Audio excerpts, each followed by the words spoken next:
From the New York Times, this is The Interview. I'm David Marchese. When the Olympics kick off in Paris next week, the Americans will be the overwhelming favorite for the men's basketball gold, like always. And this year, central to that team is Philadelphia 76ers star Joel Embiid. Embiid is one of basketball's best players, but he also seems weirdly cursed. I think of him almost as a kind of NBA Sisyphus, because for all his individual success, and that includes an MVP award and back-to-back scoring titles, he's never won a championship. The Sixers have repeatedly fallen short in the playoffs, at times in almost comically heartbreaking fashion. I'm talking literally due to a couple unlucky bounces here and there. And then there's the turnover. The team has seen coaches, star players, and general managers come and then go. And Embiid himself keeps getting hurt. That combination of iffy management and bad luck have cast the shadow of unfulfilled potential over Embiid's decade-long career. So in some ways, the Olympics are a chance for a bit of redemption. But the path to Paris hasn't been smooth either, starting with the question of which country to play for. Embiid is a citizen of the US, France, and Cameroon. And as he told me, for him, the decision of which jersey to put on wound up being both personal and political. Here's my conversation with Joel Embiid.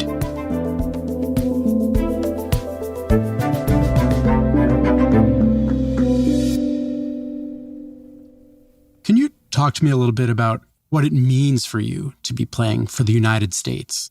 It means a lot. I mean, I spent half of my life here already. If you're looking at it, I'm going to spend more time here than I have in my home country.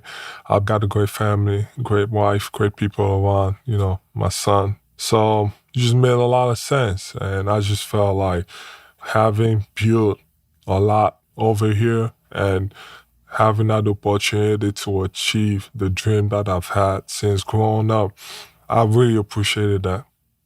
Not to draw too many comparisons between you and me, because I don't think there are that many comparisons between you and me, but I'm from Canada originally, and I have dual citizenship, Canadian and U.S., and I have now been in the United States for 19 years. So soon I'll have lived in America for longer than I was in Canada, And it's clear to me that for whatever reason, I will never self-identify as American, even though I have built my family here. My wife is American. My kids are American. Do you have similar feelings? Like when you think of Joel Embiid, do you think of yourself as American? No, I think myself as from Cameroon. I was always going to be home. I was born there. And what I've seen growing up, the struggle, I always identify, with it, because I think that's also one of the reasons why I ended up the way I am, and I ended up succeeding because of the environment I was raised in. Nothing was ever comfortable. I always felt like gotta work for everything, and that's probably one of the reasons that kind of helped me. I started playing basketball at 16, so it's hard to make it, when you start that older, and especially because guys have been playing their whole life in America. So if I didn't kind of live through it growing up, I don't think I would have made it. A lot of people thought you were going to play for the French men's basketball team at this year's Olympics. You ultimately decided to play for the American men's team. Can you tell me how you wound up making that decision? It was tough. Obviously, I got my home country, Cameroon, which I love, and the U.S., where I've been for, I think it's 14 years now, and then obviously France, where I have a lot of family, and I've been to France, a lot of times. So it was tough, but my goal, growing up, I watched the Olympics. It was always about, I want to play, I want to be part of it. So that's been my dream. So to me, that was what matters the most, achieving my dreams. And, one thing I said, I kind of felt rushed in that decision because I wanted to take as much time as possible. And it didn't help that, France that put an ultimatum on, when the decision had to be made. Or did they set a timeline and said, so what was the timeline that they set? I didn't know. I saw it on Twitter and I was like, whoa, where did this come from? Because, from the conversation that I had with the U.S. was, just take as much time as you need. There's no rush. We'd love to have you, but it's okay. If you make another decision. And when you got someone else putting the pressure on you, making it seem like, oh, you got to make the decision. But then again, one thing that was always known was that Cameroon is the first choice. And if they qualify, I'm playing for my home country because that's my dream, to play in the Olympics. And, I had the opportunity to talk to the French president about what was going on. And, I told him, one thing that was kind of bothering me a lot was the relationship between France and Cameroon and African countries in general. Yeah, historically. And even right now, there's a lot of things going on over there where there's a lot of pushback as far as, basically kicking out the French because it's been so many years of oppression. And so that was my mindset because I just knew it would be hard. I still got my family living in Cameroon, and I don't want to put them through any of that stuff. I want them to be safe.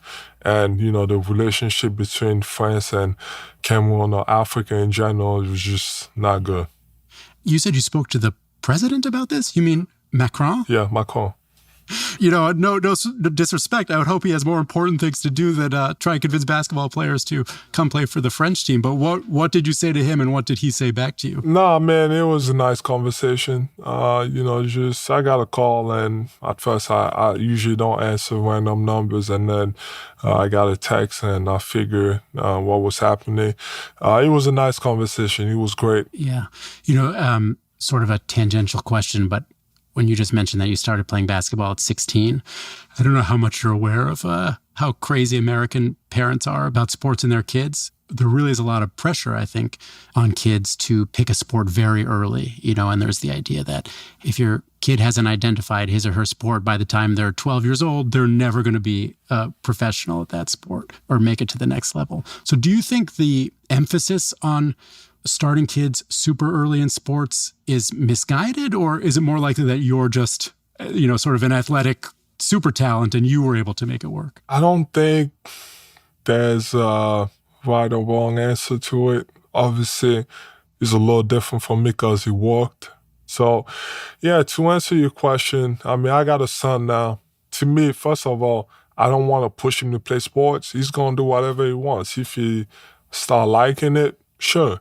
But if he doesn't and he's not interested in it, there's no point. He's going to do... Your son is what, 2? 3. 3. So you have some time to worry about that. Yeah, he's in a Montessori school. It's all about letting them, make their own choices. And, so he's going to figure it out. But the thing that I know is that if he went to play sports, he doesn't necessarily have to start playing basketball at that age or that young. Because growing up, that's what I did. I played every sport. So that probably prepared me for when I did start playing basketball at 16. I wasn't ready, but I had the footwork and I had some of the fundamentals. Are there ways in which having a son has changed how you think about your job? Yeah, it changed everything. We had him in 2020.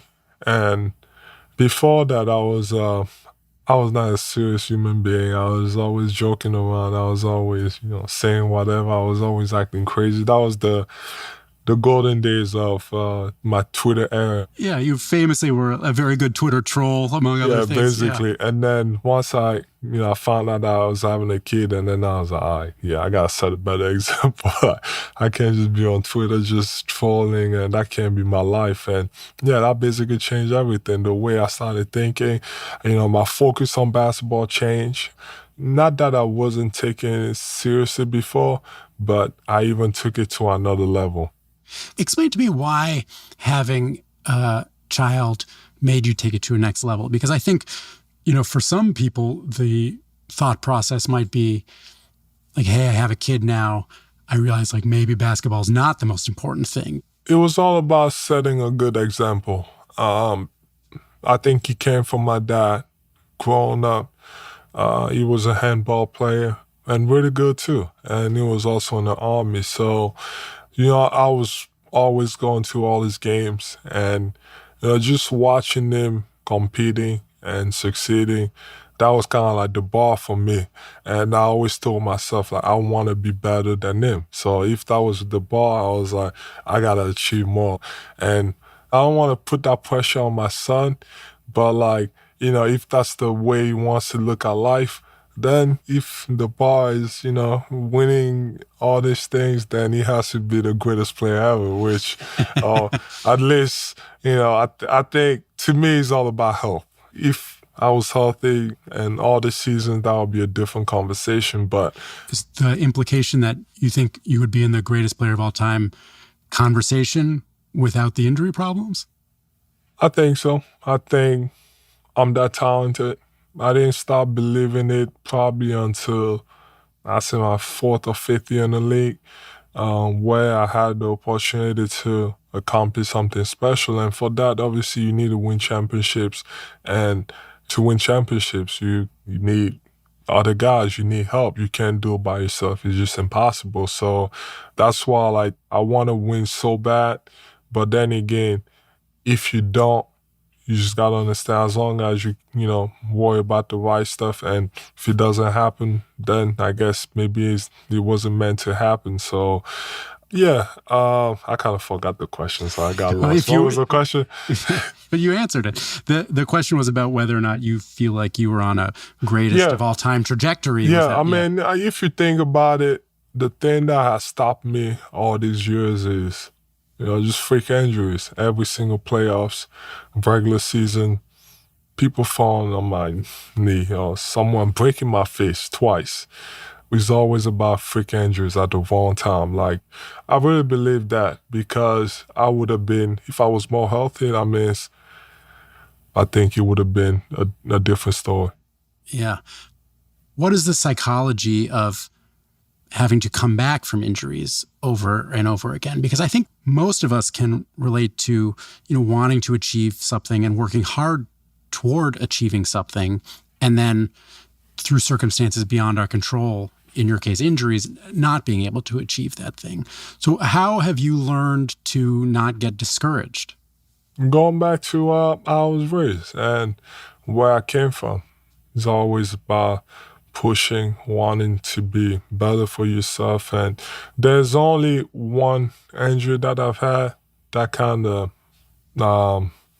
put me, it was this past year where, you know, mentally and physically, that's the first one that, like, it was tough. But every other one was always about, okay, like, it happens. What am I supposed to do about it? It's life. And then this past year was... why was that different? I don't know, just mentally, physically, because I was, you playing your best basketball of your career, and it's just becoming so easy every single night. Like, you're winning games and dropping 40, 50, 60. Like, you just... 70, didn't you have a 70-point game? Yeah, you finally got to figure it out. Like you just becoming, like, you know what to do. You have an answer for everything that's presented to you on the floor. Double, triple teams, you just know where to go. Like, the system is in place, and the guys, everybody's doing their job, and then you're on your way to accomplish, you know, a lot of good things, and then just like that, you know, something happens. Someone falls on your knee again, and for this one, I don't know. I don't have any explanation to why, like, it was so tough, but it just was, you know, mentally, you know, depressing, physically, your body not responding the way it should. So how did you deal with that when you were depressed and your body wasn't responding? So, same mindset, get back to it, work as hard as possible, not let anybody see any weaknesses, and act like everything is great, and hopefully you snap out of it. You know, you've been there in Philly about 10 years. I might get the numbers a little wrong, but, you know, I think you had 3 coaches in that time. There's been front office turnover. You know, other superstar players have come and gone, James Harden, Jimmy Butler. Do you find yourself ever having questions about, in the long term, whether Philly is the place where you can win a championship? Because there has been that sort of tumultuousness with the franchise since you've been there. Yeah, I mean, I'm sure everybody asks themselves questions. If you care about the right things and you care about winning and it hasn't happened, which I'm probably at fault too. Well, why would you be at fault? Because I'm in injuries. I don't perform, at the level that I should. So that's why I'm at fault. But then again, if you want to win, the thing that I always talked about is, stability, continuity. Actually, having 3 coaches based on what I've seen is not too bad. Not so bad. It's not too bad. But still 3 coaches, 3 different systems. And, even within those coaches, every single year something different. And then the players, every single year is like new co-star, like new players. And when you start looking at teams that have won, whether it's Golden State, Boston this year, Denver last year, those guys have been together for a long time. And then they just added a few other pieces that were able to take them over the top. So you start thinking about, you go through the years, the Jimmy year, we had pretty good team. And then we end up losing on a game-winning buzzer beater against the eventual champions. Famously, Kawhi Leonard, Game 7, the ball bounced around the rim and went through, Toronto, and you guys lost. And the way I look at it is like, you got so close, and instead of what can we do to make the team better, but also having the same core, change the whole team. No continuity. You mentioned that Game 7 against Toronto, I think it was 2019. After that game on the court, you were crying. And I think for some people who were watching, that was an endearing moment. It showed how much you cared.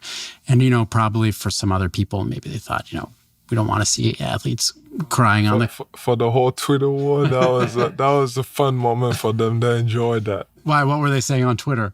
No, I don't know. I'm just, because I see... You know what they're saying. Don't say you don't know. To this day, I still see the video and the meme. That make fun of it. I just look at it. For some people that just saw it as a way to kind of make fun of you, but I just care. He hurts, losing. But my question was whether or not that moment or that game was sort of a turning point for your demeanor on the court. Because I think leading up to that, you sort of had a more playful attitude on the court, sort of embraced the showmanship aspect a little bit more. And then after, it seemed like you were sort of more serious on the court. 2020 was probably my worst year in the NBA. I just wasn't having fun because going back to continuity, we got rid of Jimmy, JJ, and we basically started over. I'm just like, why? That just doesn't make sense. And then the following year, we're just struggling. We're not as good as we should be. And the whole year, I'm just like, I don't want to play basketball. I played that whole year. I'm like, I didn't care. It was just depressing. I just wasn't there. But it did change, because before that, I used to interact with the fans and, always be, laughing. And, from then, I just became more serious. And I think a lot of people in Philadelphia that think I don't care and I don't, care about basketball or because I'm not doing what they used to or, I'm not having fun. No, I'm still having fun. But I'm just so focused. I don't have the energy to just be interacting with it. I'm just trying to do the job. I'm just different. I'm more serious. I'm more mature. And I don't need to be doing that all the time. So, it's a lot to think about. But, I love Philly. I've been here, for 10 years, and he's looking like going to be here for a long time. And actually having the opportunity to finish my career here, if they let me, if they want to. What's the best cheesesteak in the city? I don't eat cheesesteaks. You don't eat cheesesteaks?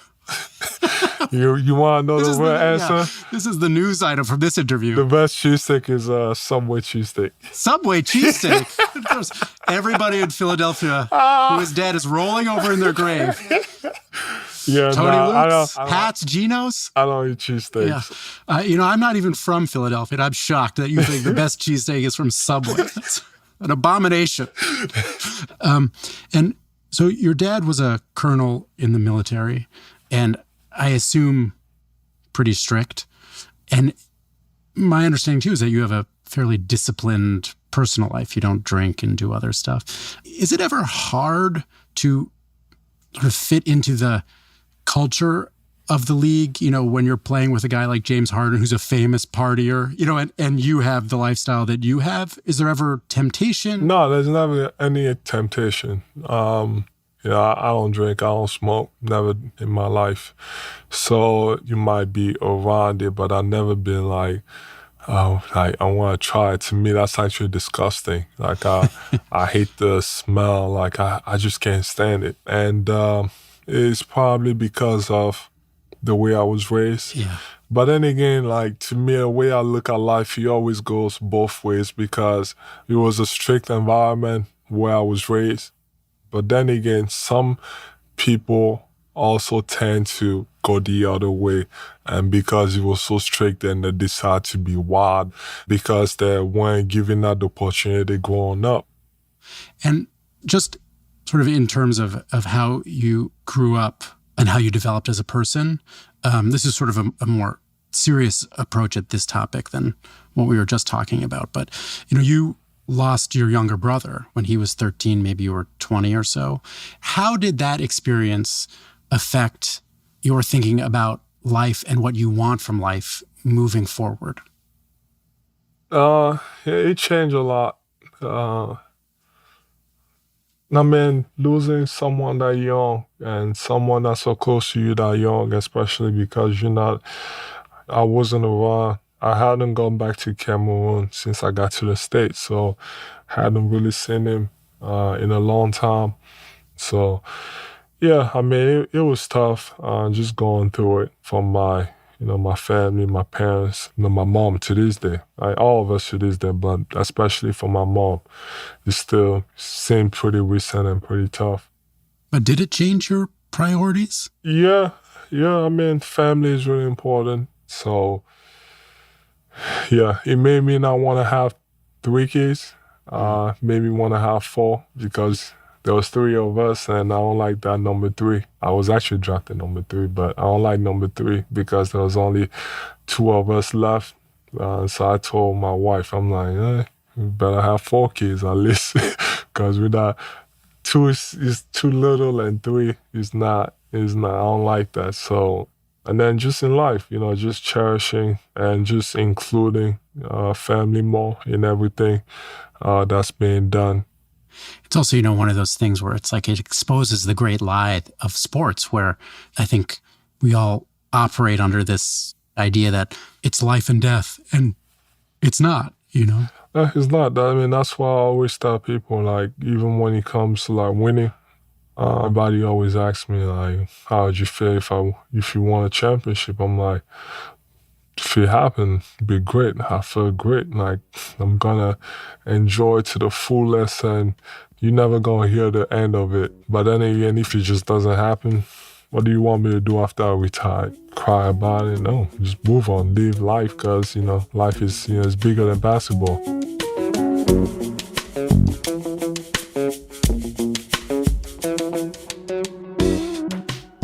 After the break, more from Embiid on the Olympics and why he thinks a gold medal for Team USA is far from guaranteed. The talent that's on the US team, you also got to understand, like, most of those guys are also older. Like, LeBron now is not the LeBron that was a couple years ago.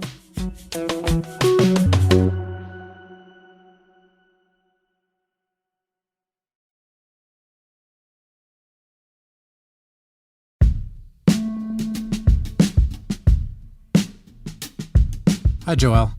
How are you? Good. How you doing? Good.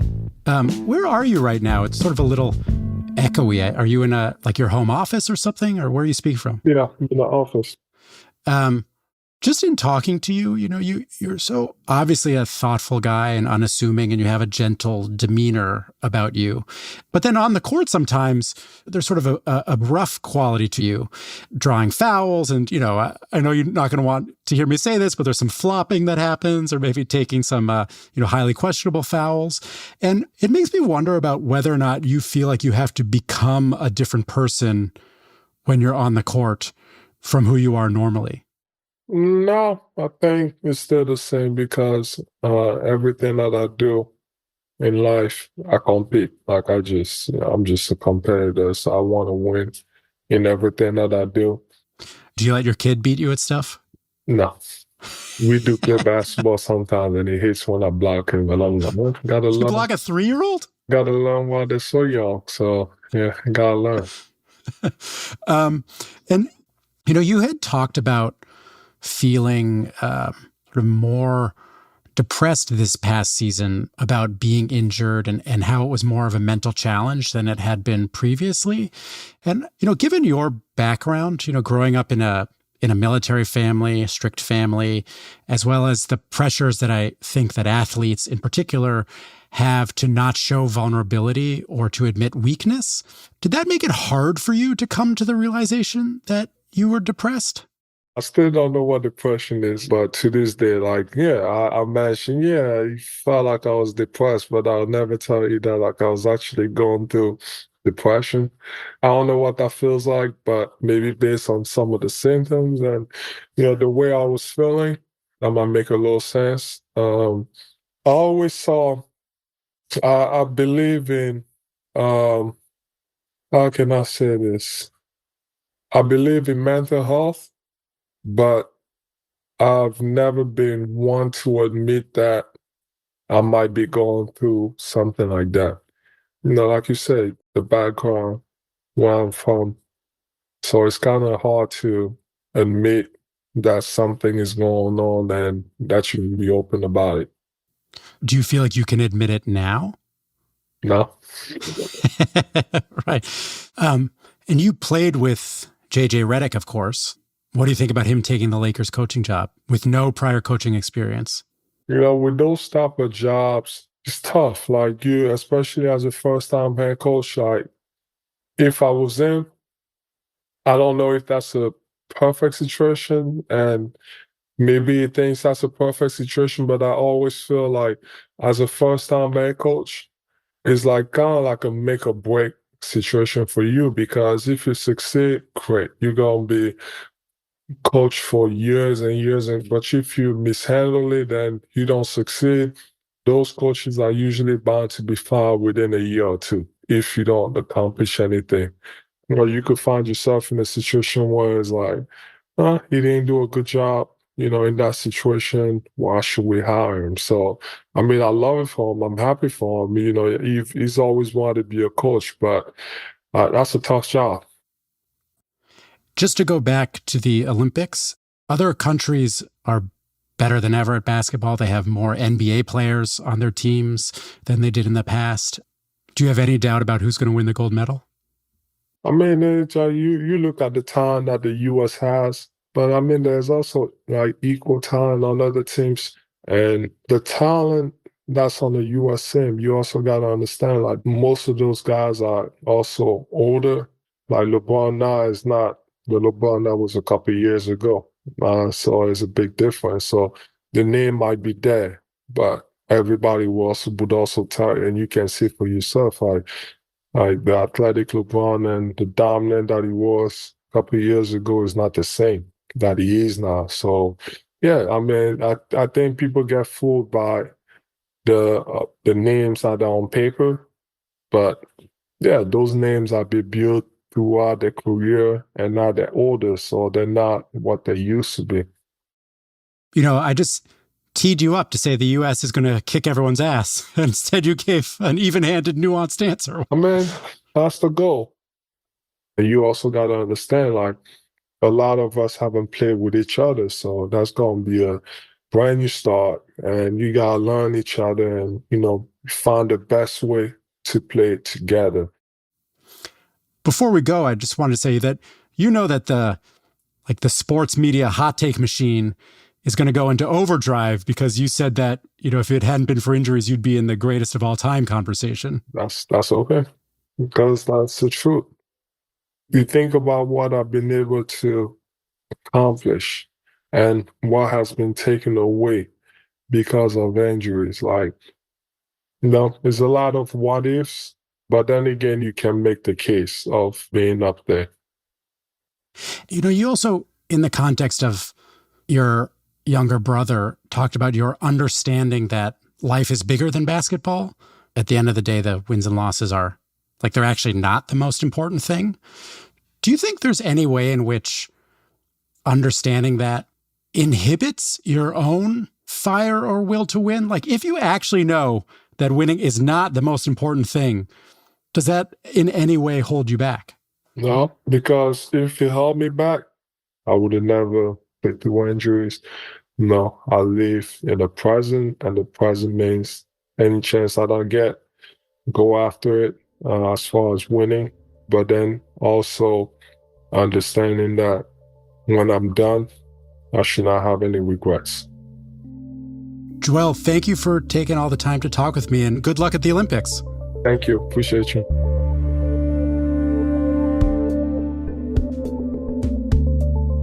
That's Joel Embiid. The Olympics kick off Friday. This conversation was produced by Seth Kelly. It was edited by Annabelle Bacon, mixing by Efim Shapiro. Original music by Dan Powell and Marion Lozano. Photography by Philip Montgomery. Our senior booker is Priya Matthew, and our producer is Wyatt Orm. Our executive producer is Allison Benedict. Special thanks to Naila Orr, Rory Walsh, Renan Borelli, Jeffrey Miranda, Maddie Masiello, Jake Silverstein, Paula Schumann, and Sam Dolnick. If you like what you're hearing, follow or subscribe to The Interview wherever you get your podcasts. And to read or listen to any of our conversations, you can always go to nytimes.com/theinterview. Email us anytime at theinterview@nytimes.com. Next week, Lulu speaks with Melinda French Gates about life after divorce and her work in philanthropy. For me personally, I don't need my name on the side of a building in perpetuity. That's not what I'm about. I'm about how do I move society forward for the betterment of everybody.